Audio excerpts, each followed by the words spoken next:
Au sud-ouest, un littoral bordé de landes, battu par les vents.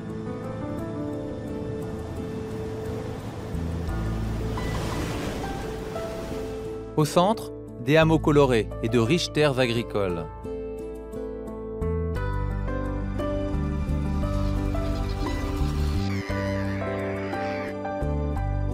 Face au continent, une côte en pente douce.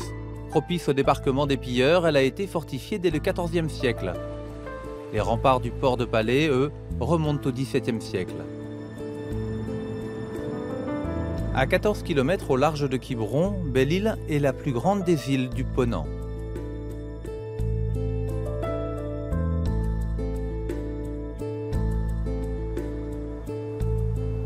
Avec ses deux visages, l'un plutôt âpre, sauvage, exposé à l'océan, et l'autre plus bucolique, protégé des vents et des marées, Belle-Île en mer est une île essentiellement terrienne, plus campagnarde que maritime. Dans les paysages agricoles du centre de l'île, on oublie vite la mer qui est pourtant très proche.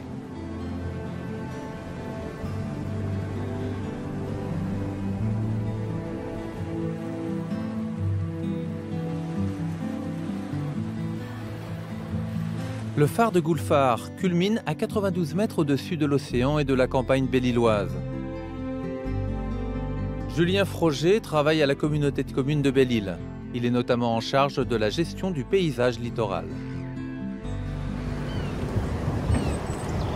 Donc là, c'est tout le paysage de Belle-Île en un seul coup d'œil. Là, on a l'impression que c'est tout plat. On a l'impression que c'est un joli plateau tout plat. En réalité, c'est un plateau schisteux avec des vallons en permanence. L'importance du paysage agricole sur l'île, c'est une particularité par rapport à d'autres îles? Oui, parce que Belle-Île, c'est une île d'agriculteurs. Il y a des îles de pêcheurs et des îles d'agriculteurs dans les îles. Vous allez à Watt, c'est une île de pêcheurs. Vous allez à Saint, c'est une île de pêcheurs. Belle-Île, c'est une île d'agriculteurs. Toute l'histoire du paysage est liée à l'agriculture. Sauf évidemment la frange littorale, espace naturel, qui étaient des terres trop contraintes, donc un culte à toute production, et qui sont restés du coup des espaces naturels primaires, si vous voulez. L'homme n'a jamais vraiment remanié ces paysages-là. Et les gens qui viennent sur l'île, ils viennent pour la côte ou ils viennent aussi pour ce paysage intérieur? Ils viennent pour la côte, intérieur. Ils viennent pour la carte postale. C'est pas ce qu'un insulaire va trouver comme étant la carte postale. Pour un insulaire, Belle-Île, c'est le mélange entre ces espaces côtiers littoraux sauvages et ces espaces agricoles. Mais pour un touriste, très clairement, c'est l'image des aiguilles de Port-Coton, l'image de la pointe des Poulains, c'est cette côte et ces falaises déchiquetées.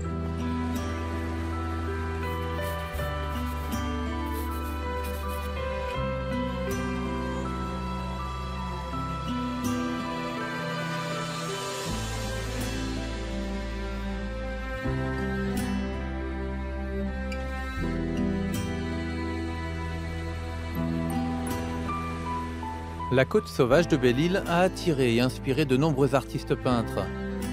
Sur la pointe des Poulains, je retrouve Michel Damblanc, jardinier paysagiste.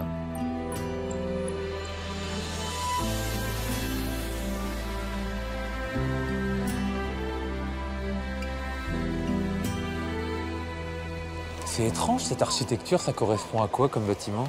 C'est tout simplement un fort, c'est un fort pour la défense militaire de Belle-Île, un fort qui date de l'époque de Napoléon III. Et c'est un fort qui a été acheté par la grande tragédienne Sarah Bernhardt, la grande actrice du début du XXe siècle. Mais elle a acheté à la fin du XIXe et c'était sa maison de vacances. Pendant 30 ans ou 28 ans, je crois qu'elle a passé tous les étés ici. Et est-ce qu'on sait pourquoi Sarah Bernhardt justement a acquis une résidence secondaire ici à Belle-Île? On peut supposer qu'étant donné qu'elle est venue avec un ami qui s'appelait Georges Clérin, qui était un peintre, à une époque où il y avait déjà beaucoup de gens qui étaient venus à Belle-Île, Gauguin entre autres, elle est venue pour voir cette ambiance, etc. Et elle est arrivée au bateau de 11h, elle est repartie à 18h, elle avait acheté le fort. Sarah Bernhardt. Voilà. On peut dire, voilà. Elle a pris, il y avait fort à vendre, adressez-vous, elle a pris la truc, elle est arrivée à Palais, elle dit c'est vous le notaire, ben j'achète. 2 jours après, il y avait les volets, le pont-levis avait été transformé. C'est un peu ça. Elle est tombée amoureuse du paysage, parce que comme vous le savez, un paysage, c'est quelque chose de culturel. Elle a retrouvé des ambiances. Monet avait peint, déjà à l'époque, il avait peint pour Coton. Donc elle a retrouvé... Attirée par ses peintures, elle a peut-être voulu voir à quoi ça ressemblait en vrai. Elle a habité dans un paysage impressionniste, tout simplement. On peut penser ça, hein, carrément. Et pour la muséographie, on a mis un tableau de ce paysage, puisqu'elle a voulu rentrer dans la carte postale, elle a voulu rentrer dans le tableau. Ah, c'est incroyable comme endroit.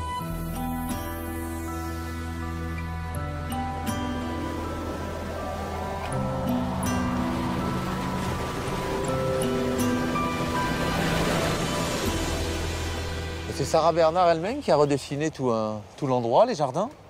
D'après sa biographie, c'est elle. Bon, elle connaissait beaucoup de gens, elle avait des tas d'amis, dont des paysagistes célèbres, mais c'est sur son idée qu'ici a été transformé le paysage, on peut dire, puisque c'était comme le rocher là-bas, il n'y avait rien. Et c'est elle, dit-on, qui a eu l'idée, en tout cas, qui a planté les premiers tamaris à Belle-Île.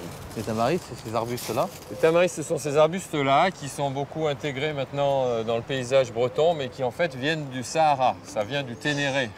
Il y a des grandes forêts de tamaris à côté de Tamanrasset. C'est un arbre saharien, 100%.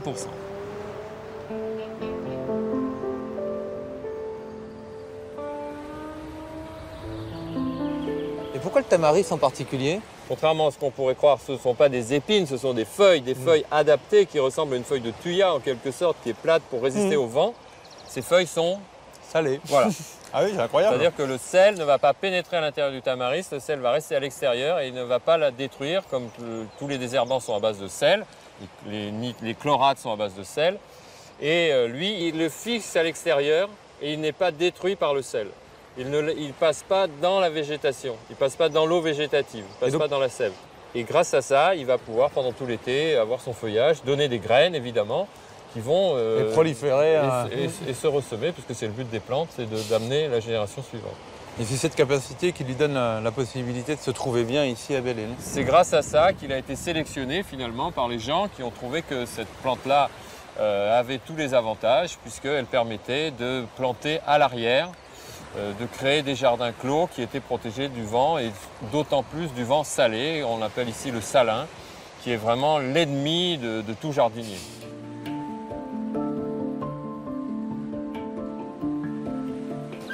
Au tournant du 19e siècle, la pêche a été l'une des activités principales de Belle-Île. Ferge, ancien président de la Société d'histoire de l'île, et son ami Léo m'invitent à une partie de pêche sur la côte sauvage. Et donc ça s'appelle une mitraillette. D'accord. Et je vais le sentir quand je toucherai le fond? Ah bah s'il y a du poisson, ça s'agite dans tous les sens. Ah oui, d'accord, je tombe avec. Et à cette époque, on peut espérer attraper quoi? Bah ici, dans le coin des Poulains, on peut espérer attraper du bar. On peut espérer du lieu également, il y a du lieu, et éventuellement du maquereau. Et à cette époque, il y a énormément d'araignées. Et ça se pêche au casier, ça, l'araignée, non? Ouais, au casier ou au filet également. Ah, au filet aussi? Ouais, ouais. Il y a du homard aussi, un peu plus rare, mais c'est il est bon. Mais il est bon. On appelle ça le noir, hein, le noir? Le noir. Bah, j'ai attrapé 7 hameçons d'un coup. Bon, là, c'est pas pour dire, mais je crois qu'on va rentrer bredouille, Léopold. Ouais, c'est une journée sans aujourd'hui. Faut laisser quelques poissons pour les professionnels. Ouais. Donc on a un peu tard pour le maquereau. Hein. On a un peu tard. Là, un peu, oui. Ouais. Le mois dernier. Non, mais c'est vrai, il y avait énormément de poissons.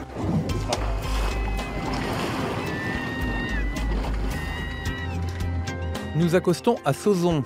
Le village est niché dans une ria, une vallée fluviale envahie par la mer. À l'abri du vent et de la houle s'est développé un port de pêche qui, au début du XXe siècle, accueillait plus de 130 chaloupes au mouillage.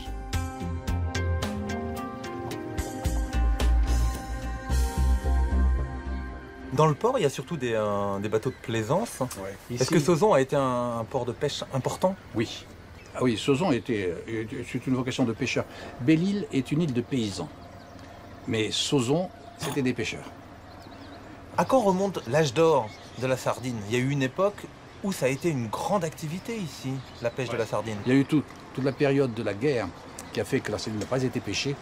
Elle a pu se reproduire en toute tranquillité. La population est remontée et voilà, du coup il y a eu des pêches miraculeuses. Les années 50, ça a été l'époque glorieuse de la sardine. C'était des pêches miraculeuses. Ça a commencé au 19e siècle. Hein. On la mettait en baril avec du sel. C'est le seul moyen de conservation. Après le moment où Nicolas Appert a inventé la conserve, et la technique de la conserve, Ah oui, ça a dopé l'activité. ça a dopé l'activité et les usines se sont installées à Sauzon et à Palais. Et alors les patrons de pêche ont gagné beaucoup d'argent. Et c'est à cette époque-là qu'ils ont construit leurs maisons. Les belles maisons de patrons de pêche, on les voit. Hein. Sur le port de Sauzon, c'est des maisons à 2 étages. Ça prouve déjà un standing. Le standing, c'était avoir une maison sur le port de Sauzon, sur le quai. Et la pêche, ça amenait les Finistériens qui sont venus ici, ou même les Vendéens, même sont venus à Belle-Île pêcher. Et puis Belle-Île, longtemps, pratiquement pendant des siècles, ça a été une énorme garnison militaire. D'un point de vue stratégique, Belle-Île a joué un rôle important. Oui, d'ailleurs, toute l'histoire de Belle-Île est liée à sa position stratégique, militaire, qui a intéressé tous les peuples ennemis de la France, et la France elle-même d'ailleurs. Mais là, pour cela, il vaudrait mieux avoir à la citadelle directement avec Geneviève, qui saura vous donner tous les détails sur cette histoire-là. Je dis que je viens de votre part? Oui, bien sûr. D'accord, on va aller la voir là. Surnommé le cuirassé de l'Atlantique, cet ancien château fort racheté au XVIIe siècle par Fouquet, le surintendant de Louis XIV, fut fortifié par l'architecte Vauban. Il assurait la protection du deuxième port de l'île, le port de Palais, étape stratégique sur la route du commerce avec l'Espagne et les Indes. La citadelle abrite aujourd'hui un musée qui retrace l'histoire de Belle-Île.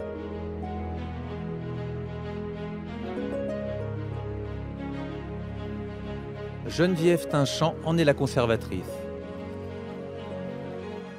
Cette citadelle, elle est un peu disproportionnée par rapport à la taille de l'île, non? Elle peut paraître disproportionnée, mais c'est sans compter avec la dimension stratégique de Belle-Île, puisque de tout temps, Belle-Île a été convoitée par les puissances maritimes étrangères.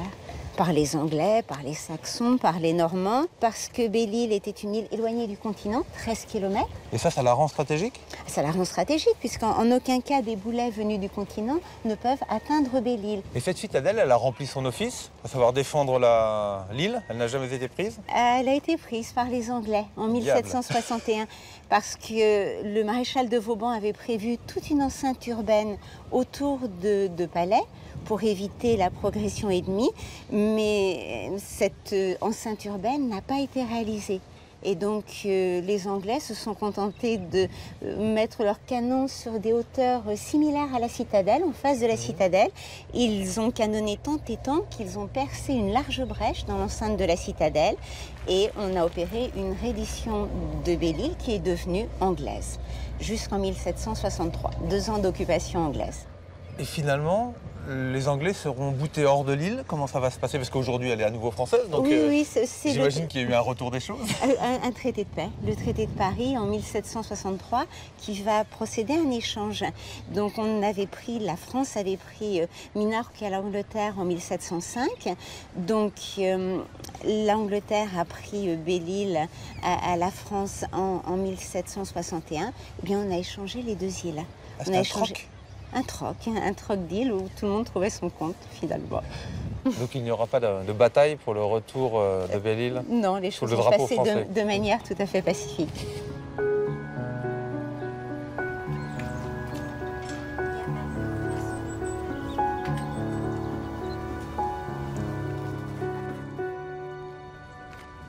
Geneviève, à Sauzon, on m'a dit que le Palais avait failli devenir un des plus grands ports en Europe. C'est vrai, ça?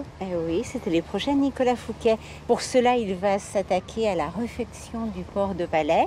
Il va faire construire une jetée.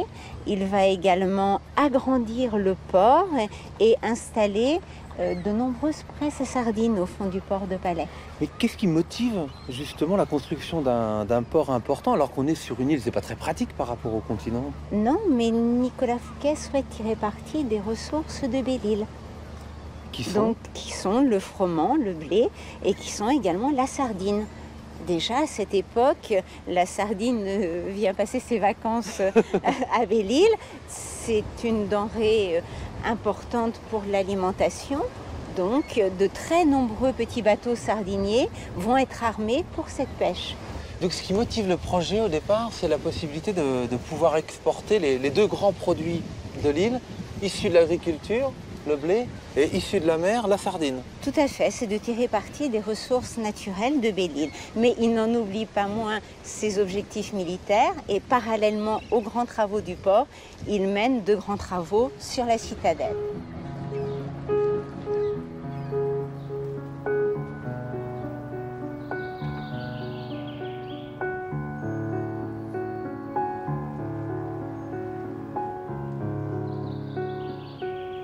Et cette margelle, c'est quoi ça? C'est un puits, mais c'est surtout l'émergence d'une citerne souterraine qui abrite 250 000 litres d'eau et qui permettait une autonomie de la citadelle en cas de siège. Mais ce n'est pas la plus grande des réserves d'eau douce de Belle-Île. Elle est où l'autre? Elle se situe à l'anse de Port-Larron et c'est la réserve d'eau douce qu'on appelle l'aiguade Vauban, dite encore Bellefontaine. Alors celle-ci, je comprends qu'elle puisse servir à tenir un siège, par exemple. Tout à fait. Mais l'autre, elle avait quelle Elle fonction? sert à avitailler les bateaux. Les bateaux faisaient aiguade, donc ils mouillaient au large de... Aiguade. Aiguade, ils se seraient approvisionnés en eau douce à partir de la mer. On envoyait des chaloupes chargées de tonneaux et le trop-plein d'eau douce de la Bellefontaine permettait de remplir des tonneaux qui étaient ensuite ramenés à bord du bateau. Et c'est l'abondance particulière d'eau sur l'île sur Belle-Île qui en a fait un site comme ça de ravitaillement? Tout à fait, puisque on a naturellement des nappes phréatiques, des sources, des puits, des fontaines. Belle-Île a toujours été reconnue comme étant un vaste réservoir d'eau douce. L'abondance d'eau douce sur l'île a permis le développement de l'agriculture. Aujourd'hui, 30 exploitations agricoles se partagent les 3600 hectares de surface cultivable.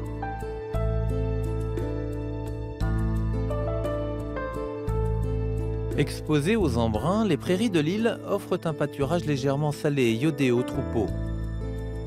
La viande, fine et savoureuse, est vendue sous le label d'agneau du large.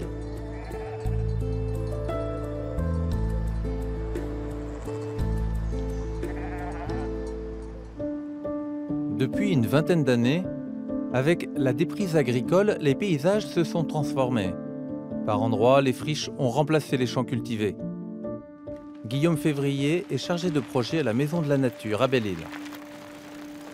Il y a 100 ans, par exemple, on avait une activité de céréaliculture très développée. Donc on avait beaucoup de céréales sur le plateau de Belle-Île et beaucoup moins de boisement, parce qu'on a boisé l'île.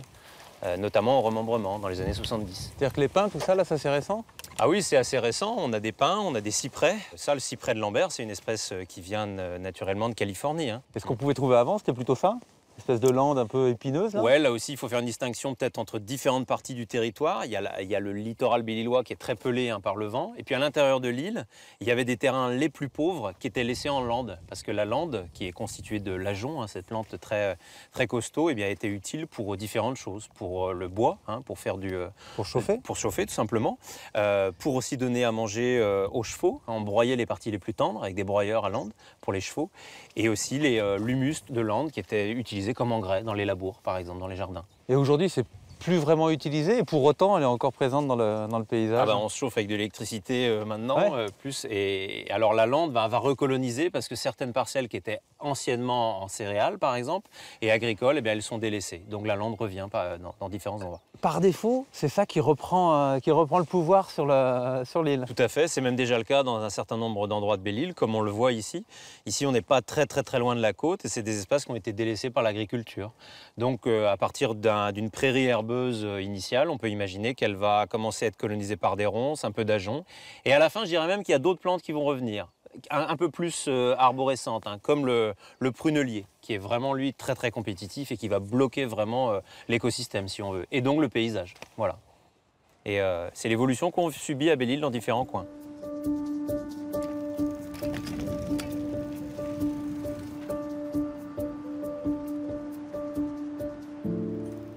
Guillaume, les coteaux qu'on voit là-bas, ils ont déjà été mis en culture par le passé? Ah oui, c'est plus le cas, mais avant on les utilisait. Maintenant, la mécanisation de l'agriculture a fait que les vallons, et notamment les coteaux, étaient très peu accessibles et pas faciles du tout à travailler, donc elles ont été abandonnées.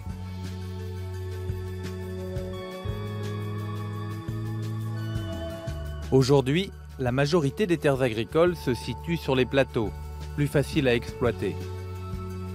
L'agriculture et le pâturage maintiennent ces espaces ouverts. Sans eux, la lande, les ronces et les arbres envahiraient le paysage.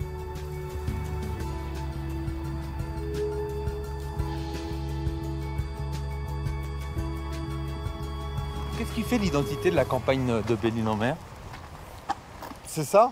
C'est ce paysage-là qu'on a là sous les yeux. C'est l'absence de mitage de l'urbanisation avec des hameaux qui sont plutôt regroupés. Quand on va se balader dans le reste de la Bretagne, sur le littoral, on a plutôt une urbanisation qui est mitée, où on trouve tout le long de la côte des maisons un peu partout. Ici, les maisons, elles sont vraiment regroupées.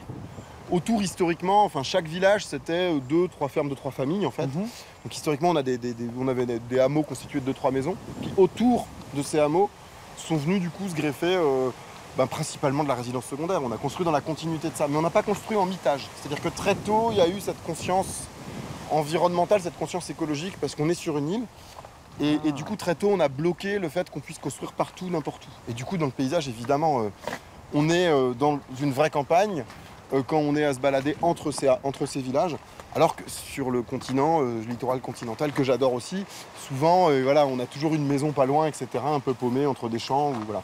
Il y a le petit rappel de la mer avec le et phare au le loin. Côté maritime, il est présent. Il y a le bruit du vent aussi, je pense que ça, c'est un élément. Il y a le bruit du vent, il y a le phare, puis il y a le... Voilà, il y a l'air, ça se sent, quoi.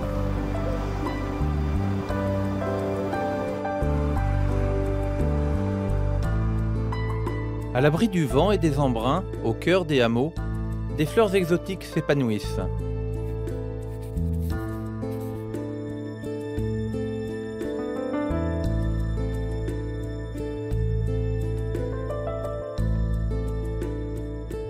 Devant sa ferme du XVIIIe siècle, Michel, le jardinier paysagiste, a créé un superbe jardin. Ça, c'est une maison typiquement belle-îloise. Ça, c'est le module classique de la maison belle-îloise. Module? Oui, puisqu'elles étaient faites selon un schéma tout identique, 6 mètres par 4. Donc elles étaient toutes comme ça, puisqu'elles ont été bâties exprès pour des colons qui avaient du mal à gagner leur vie sur le continent comme agriculteurs. Et on leur a donné une maison et une certaine surface de terre. Et en contrepartie, ils donnaient 10 ou 15% des revenus, enfin ils donnaient un fermage. Et ces gens ensuite rajoutaient des appentis, des granges, et c'est exactement ce qui s'est passé ici. C'est moi qui ai rajouté ça, je ne suis pas un colon et ce n'est pas une grange, mais c'est un appentis. Et c'est ce qui donne l'allure particulière aux villages qui ont dépassé cette notion de lotissement, mais qui au départ sont des lotissements.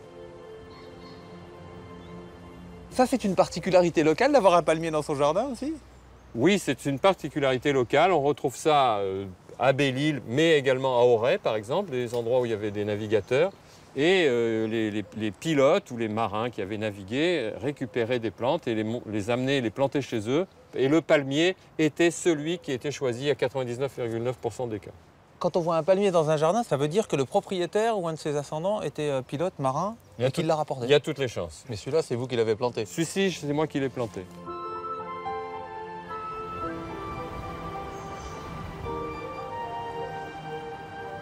Michel, avec votre jardin, vous perpétuez la tradition des collections botaniques du XVIIIe? Ben, oui, enfin très modestement. Mais ce qu'il faut savoir, c'est que sur la planète, il y a des zones qui sont particulièrement favorables aux plantes à fleurs. C'est les zones qui se situent là où le climat, la moyenne des températures en hiver, se situe entre 0 et -7. Ouais.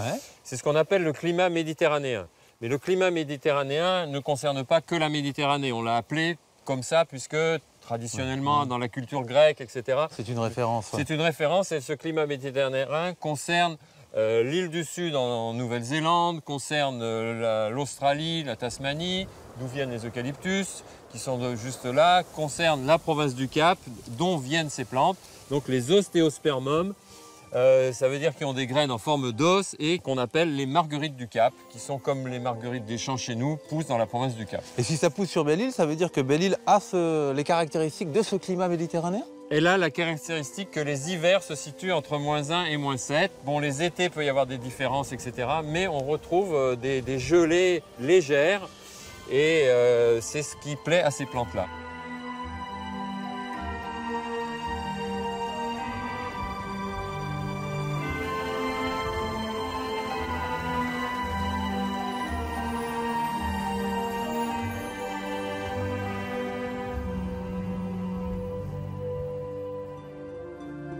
Ce climat méditerranéen participe du charme si particulier de l'île qui faisait dire à Sarah Bernard « Belle-Île est une perle précieuse, une émeraude délicate, un diamant rare, irisé par les reflets bleus du ciel et de la mer mêlée. »